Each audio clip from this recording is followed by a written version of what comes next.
You know, all things considered, first time out against somebody else, we had a lot of bright spots.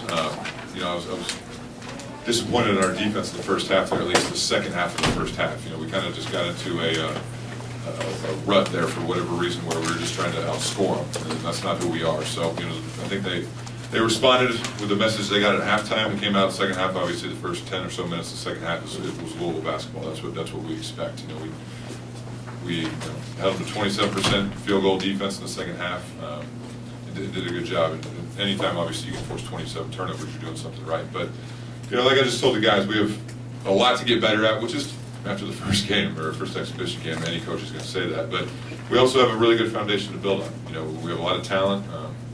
You know, the most impressive thing to me with our team right now is the way they share the ball. I mean, these guys, nobody's trying to score theirs. They play unselfish. I mean, they really pass the ball well. So, all things considered, first time out, pretty good. We have a lot to work on, but you know, overall, pleased with the effort. Rebounding was, feel like the second half better? It was just our mindset. You know, we just were, you know, I think we had some easy success in the first half. They're scoring against them, and so now all of a sudden we're trying to leak out a little bit and just get on the break and try to do all that instead of get a stop, rebound the ball. I mean, there for a couple minutes in the first half, it was either they scored or we turned them over. It was one of the two, and that's why their field goal percentage was so high. But you know, we responded. Got on our older guys a little bit at halftime, which they knew was coming, and said this is unacceptable. You know, this is not the way we play, and they came out and responded in the second half, which was good to see. It was, and that's, I've been seeing that for 4 weeks now. You know, it's with these older guys that they've played together for a while now, and even the other guys. I mean, Darius, I thought, came in, did some really good things. You know, but it all just starts with Q. I mean, he gets us going. Dang has had a very good mindset as far as getting the ball in the lane, distributing. I mean, you know, it's Honest had 4 assists, Q obviously 5 assists, and you know, the guys they're just playing unselfish and they're playing for each other, which is great to see. What do you think about the game of Honest moving like 20 points, 10 or 11 shooting? I'm always going to be a tougher critic on Honest than most. The play at the end of the first half where he fell asleep and got beat backdoor for a layup. I mean, he looked over at me before the guy even laid it in because he knew it was coming. But you know, he did a lot of good things. You know, he's got to rebound the ball better. He's only got 1 defensive rebound in 27 minutes as a 7-footer. I mean, that's got to change. But he knows it. But again, you know, there's a lot we got to work on individually and as a group. But all things considered, not too bad. How did you handle tonight? Do you feel like, I mean, what was different being out there for the first time with another opponent? You know, I was nervous. I mean, I'm not going to lie. Like I've said before, if I wasn't, I think there would be something wrong with me. But, you know, it was different walking up and down the sidelines. But, you know, these guys just make it easy for me. You know, I tried to just coach the game like I coach in practice. Obviously, I don't have a whistle and I can stop it when I see a mistake. But, you know, it's just different. The one thing I did notice is when you're a head coach in those timeouts, man, those things seem like they're about 10 minutes long. I mean, you kind of run out of stuff to say after a while. But, you know, it was good though. You know, it's one of many to come, but you know, it was good. I'm glad I got it out of the way and it's under my belt now. What was your thinking on the substitution rotation you had? You went with Dwayne and then Malik, and then you went with Joe. To be honest, it was just based on the last couple of days of practice. You know, Joe had earned it. I think playing the way he did in the scrimmage the other day, I felt like he'd earned a chance.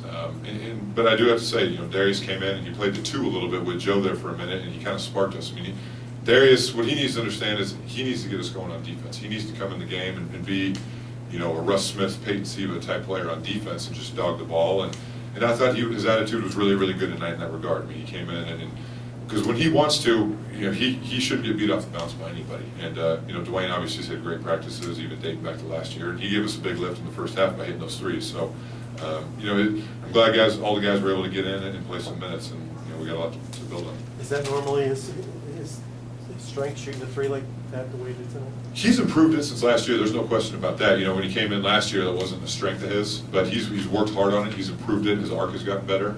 But he's just shooting it with confidence. You know, and it's one of those things where if you make the first one, all of a sudden you're relaxed, and then, you know, the next 2 or 3 are going in. But again, these guys really understand for a team that's only been together for 4 weeks that the more you pass the ball, the more shots you get in return, and it's great to see.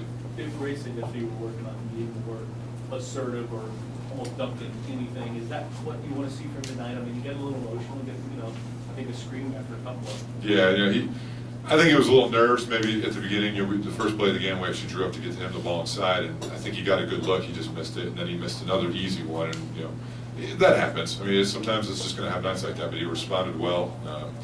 You know, he had 7 rebounds, had a couple turnovers, travel, offensive foul, that kind of stuff. But you know, he's going to be a great player for us. There's no doubt. Hey, is there anything you put your finger on when you go 7 of 10 from 3-point range in the first half and 0 for 11 in the second half? No, I mean, as long as they're all good looks. You know, Jordan, I told Jordan in the timeout, which I don't need to tell him, I said, keep shooting it. You know, you're open, just keep shooting the ball. Lance missed a couple open ones. I mean, all those guys have confidence, though. And, you know, Malik missed a couple. Joe missed a wide open one. As long as they're good shots, I'm fine with them just, I don't care if they go over 50. I mean, as long as they're good shots, I want them to keep taking them. Malik with 20 minutes tonight, what do you think of his performance? You know, he did some good things. Where he and Lance both have to get better is just learning our defense. You know, they have it's a high school habit because you don't want to get in foul trouble, is when somebody drives at you, you kind of slide to the side and get out of the way. And it's just something we got to work on. You know, especially with the way they changed the rule last year, where if you're a big guy and somebody drives into you, if you leave your feet and you keep your arms vertical, you're entitled to that area and that cylinder as well. So it's just something we got to work on. But you know, the effort's always there with all those guys. You know, just got to get better each day, one day at a time.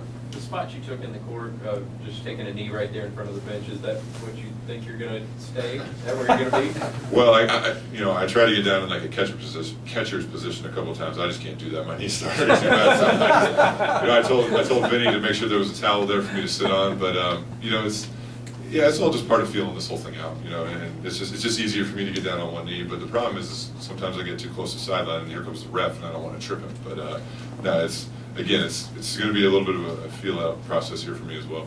How big is it to have this tape now, and in between now and Bellarmine, how much do you expect them to improve? Because you've got to show them something against somebody else. No question. You know, there's going to be a lot of good stuff in this tape, but there's going to be a lot to learn from. But the good news is they're willing to learn. You know, yesterday in practice, I challenged them a little bit defensively, and they responded in practice. And I thought at least for the first 10, 12 minutes of the first half tonight, we were pretty good. We just hit a lull there where we let them get hot.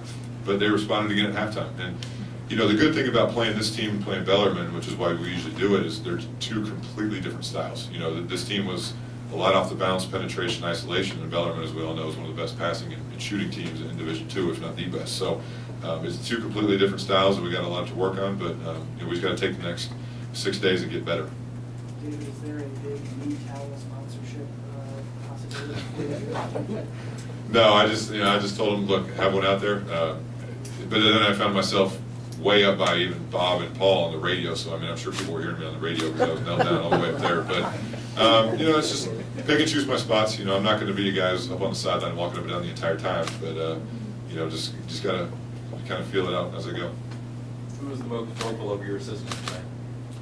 You know, Greg's very vocal in game from a coaching standpoint because that's just his personality, and that's why I love him. That's why he's going to be great. You know, Trent he'll say things when he needs to, but he's also in my ear. I mean, he's obviously helping coach the team, but he's helping coach me a little bit too, and that's why I hired him. I mean, he's got 17 years of head coaching experience, so you know, it's invaluable. But you know, all things considered, from players aside, you know, even the coaching standpoint, you know, even in timeouts, it's funny. Yesterday, at the end of practice, we actually practiced the timeout thing where I had Coach G sit on the end of the bench, run out, and one of the players was like, "Do we stand up on the bench when the horn rings?" And I go, "No." I said, "Unless you want to get tackled by Coach G with 3 chairs, you better stay seated." So. Anything else? Thank you, guys.